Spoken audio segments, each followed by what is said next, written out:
वसुंधरा की रक्षा में संगीनों की तान, वारिधि में तैरते नौसेना के जवान, वायु में उड़ते वीरों के विमान, सभी दिशाओं में बस भारत का मान, जन जन के रक्षक हमारा अभिमान। वसुंधरा, वारिधि, वायु, इंडियन डिफेंस फोर्सेस ने थल, जल और वायु में भारत का परचम सर्वदा ऊंचा रखा है। नमस्कार दोस्तों, ADGPI इंडियन आर्मी के पॉडकास्ट चैनल शौर्य में आप सभी का स्वागत। आज हम आपके लिए लाए हैं कहानी बादशाहs ऑफ द बैटलफील्ड, जो इस सत्य को रेखांकित करती है कि जंग में संगठित होना कितना महत्वपूर्ण है। 2 महीने, 3 हफ्ते और 2 दिन चलने वाला कारगिल युद्ध 26 जुलाई 1999 को पाकिस्तानी सैनिकों को उनके कब्जे वाले स्थानों से बेदखल करने के साथ ही आधिकारिक रूप से समाप्त हो गया। आज भी इस क्षेत्र में पाकिस्तानियों द्वारा छोड़ी गई युद्ध सामग्री और असला बिखरा हुआ है। वहीं भारतीय सेना के जाबाजों के अंतिम समय में भारत मां के जयकारे आज भी इन दुर्गम पर्वतमालाओं पर गूंजते हैं। निश्चित रूप से इस युद्ध में विजयी भारतीय सेना के कई रूप देखे गए। इसकी कई इकाइयों ने सफलता प्राप्त करने के लिए साथ में काम किया। इंडियन डिफेंस फोर्सेस विश्व में विविधता में एकता की मिसाल हैं और कारगिल युद्ध में थल, जल एवं वायु सेनाओं का समन्वय त्रिशक्ति के रूप में उभर कर आया। I was an atheist till I met the God of war। रणभूमि का ये देवता है, तोपखाना यानी आर्टिलरी, और इस देवता का रौद्र रूप कारगिल से बेहतर किसने देखा है। दूरबीन, मानचित्र, भारी बैटरी वाले radio set, artillery observation post के यही औजार होते हैं। कारगिल युद्ध के दौरान इन्हें हर जगह देखा जा सकता था। इन ओपी टुकड़ियों की जिम्मेदारी थी कि लक्ष्य यानी दुश्मन के ठिकानों पर तोपखाने और मोटार फायर सपोर्ट को निर्देशित करने में सहायता देना।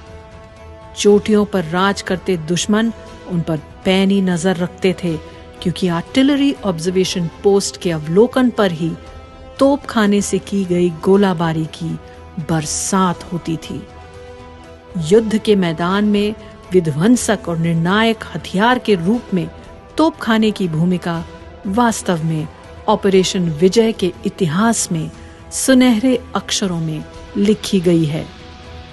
ऑपरेशन विजय में भारत की जीत का मूल्य उसके जाबाजों की अमूल्य आहुति देकर चुकाया गया।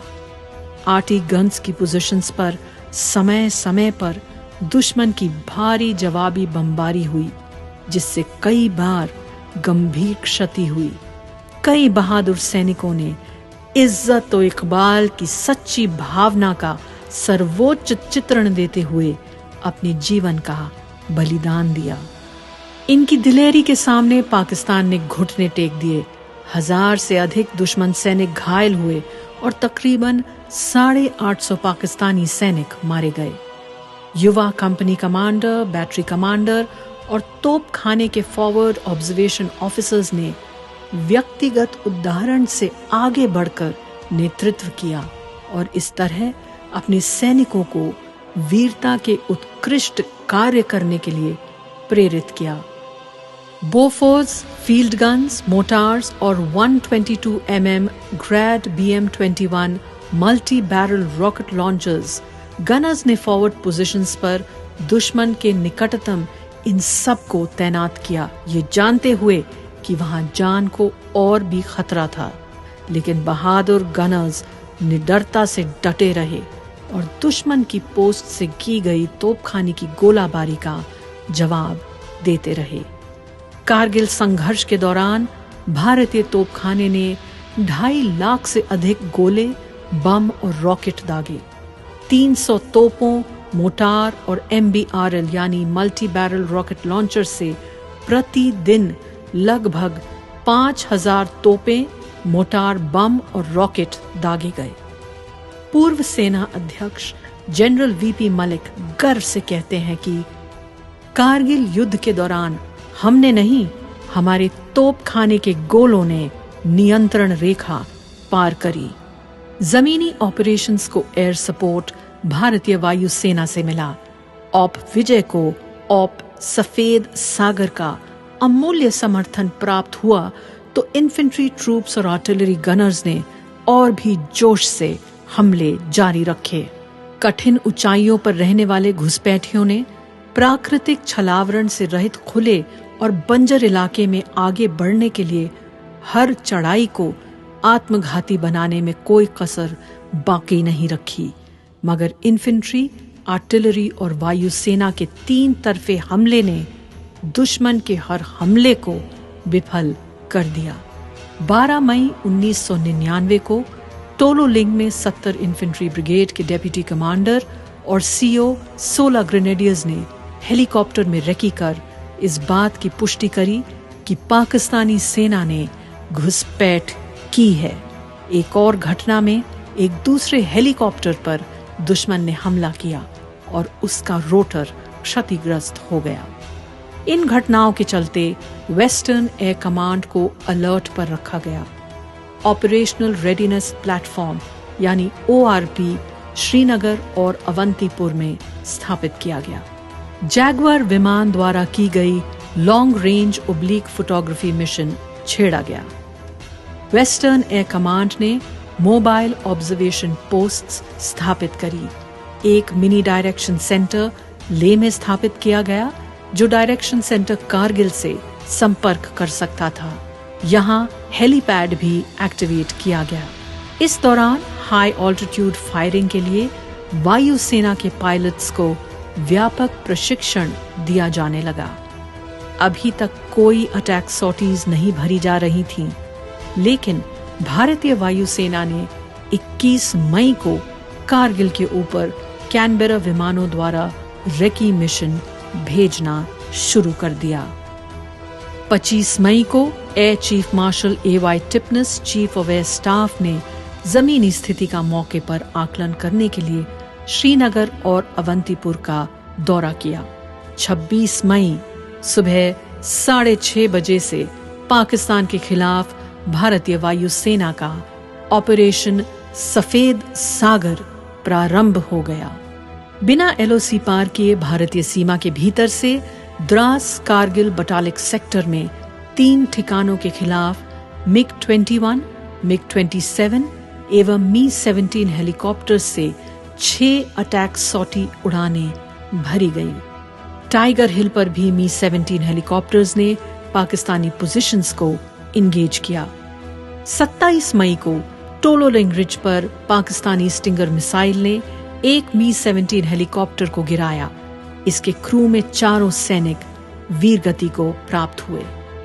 साथ के दूसरे Mi-17 के commanding officer wing commander Anil Kumar Sinha को वीर चक्र से सम्मानित किया गया। कारगिल युद्ध में कुल 578 अटैक सॉर्टीज ने उड़ान भरी।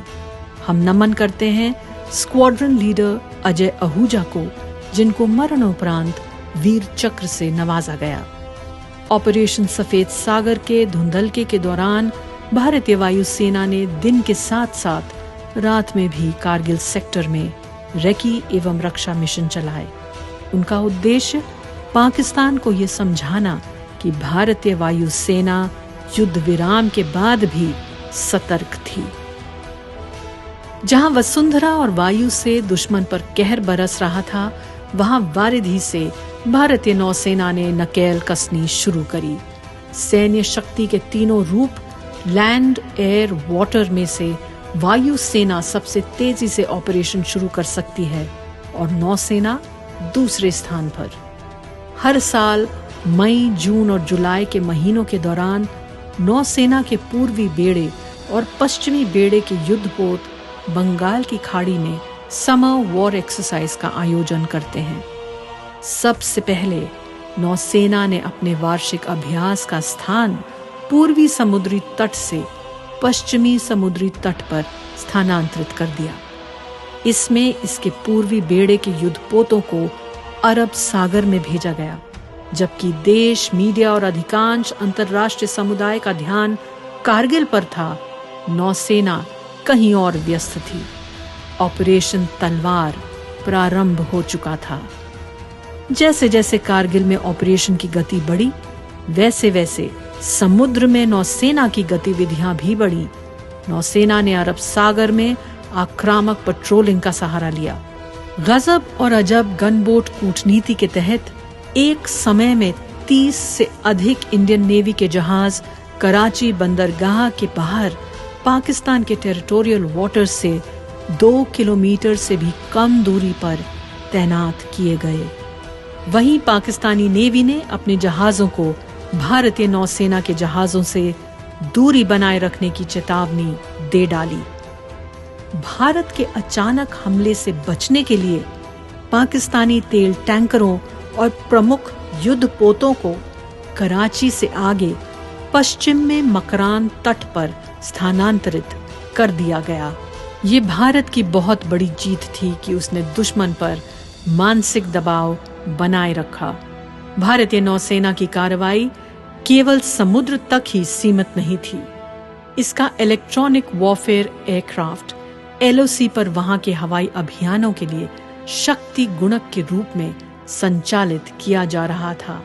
दुश्मन के ठिकानों का पता लगाने के लिए भारत की विशेष हाइड्रोग्राफिक सर्वे टीम्स को सेना की आर्टिलरी यूनिट्स के साथ भी शामिल किया गया। हालांकि नौसेना ने गतिज कार्रवाई का सहारा नहीं लिया, इसके बावजूद ऑपरेशन तलवार का प्रभाव ऐसा था कि पाकिस्तान को जैसे सचमुच समुद्र ने निगल लिया हो। कारगिल युद्ध की विजय की गाथा बिना भारतीय नौसेना के योगदान के उल्लेख के अधूरी है। युद्ध भूमि में देवदूतों का खिताब निसंदेह आर्मी मेडिकल कोर के जाबाज डॉक्टर्स और नर्सिंग असिस्टेंट्स को जाता है, जिन्होंने अपनी जान जोखिम में डाल फ्रंट लाइन सोल्जर्स के साथ अलग किस्म की जंग लड़ी। अमूमन फील्ड हॉस्पिटल में ज्यादा मेडिकल सुविधाएं नहीं होती और कारगिल में कैजुअल्टी रेट हर दिन बढ़ रहा था। घायलों को पहाड़ी से भारी गोलाबारी के बीच इवैक्यूएट करना आसान काम नहीं था। ना चाहकर भी वीर गति को प्राप्त हुए सैनिकों को बाद में लाया जाता था। घायलों को ड्रिप चढ़ाना भी नामुमकिन सा था। चट्टानों पर बोतल टंग नहीं पाती थी। बारिश और बर्फ में कई सैनिकों को ठंड से भी बचाना था।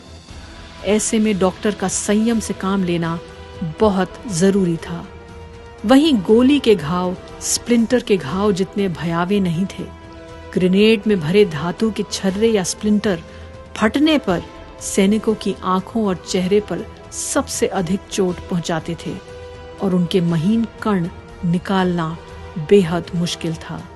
वहां तैनात हर डॉक्टर स्प्लिंटर इंजरी से घायल सैनिकों की जान बचाने में डटे रहते थे।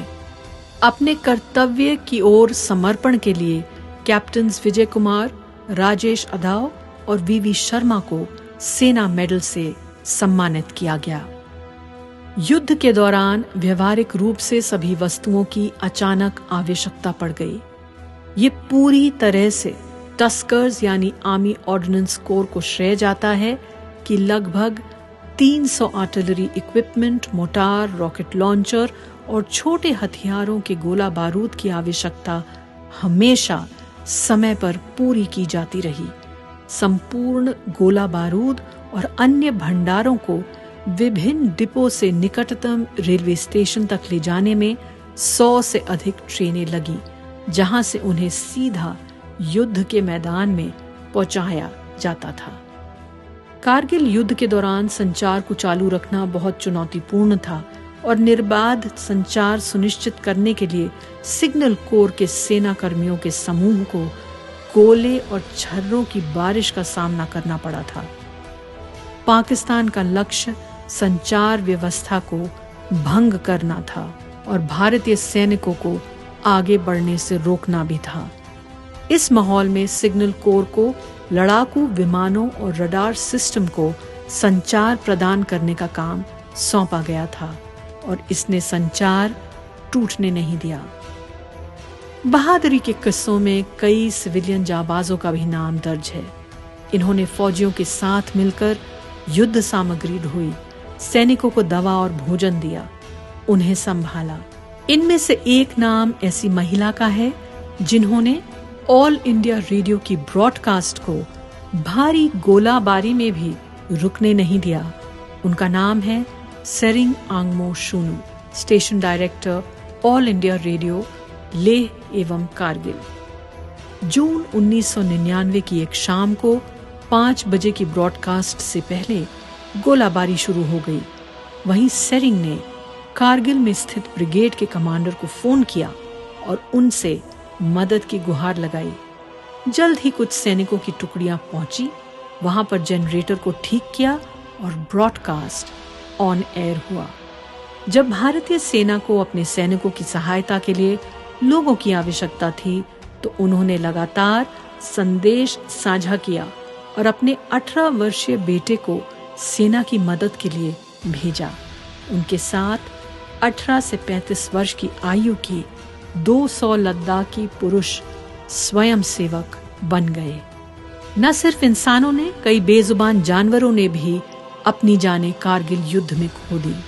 160 किलोमीटर लंबा राज्य मार्ग पाकिस्तानी गोलाबारी का शिकार हो रहा था। ट्रकों की आवाजाही नामुमकिन थी। ऐसे में खच्चरों का सहारा लिया गया। इन पर राशन और असला, दवाइयां आदि लाद कर पोस्टों पर भेजा जाता था। सैन्य सेवा कोर के निडर और वफादार सैन्य खच्चरों ने अंतिम मील तक रसद आपूर्ति को सक्षम किया। इस युद्ध में करीब 300 खच्चरों को काम में लाया गया था। वहीं डॉग यूनिट में भर्ती ट्रेंड केनाइंस ने माइनफील्ड डिटेक्ट करने में सेना की मदद करी। सामने देश माता का भव्य चरण है, जीवा पर जलता हुआ बस एक प्रण है। काटेंगे अरी का मुंड की स्वयं कटेंगे, पीछे परंतु सीमा से नहीं हटेंगे। सलाम है इन सभी जाबाजों को जिन्होंने भारत का परचम झुकने नहीं दिया, जिन्होंने अपने कदमों को सीमा से पीछे हटने नहीं दिया। नमन उन परिवारों को जिनके वीर घर नहीं लौटे, जिन्होंने आंखें नम होते हुए भी भारत माता की शान में हाथों को जोड़ प्रणाम किया। आप सबको कारगिल दिवस की रजत जयंती पर हमसे जुड़ने के लिए आभार। ADGPI इंडियन आर्मी शौर्य। सुनते रहिए, सुनाते रहिए। जय हिंद।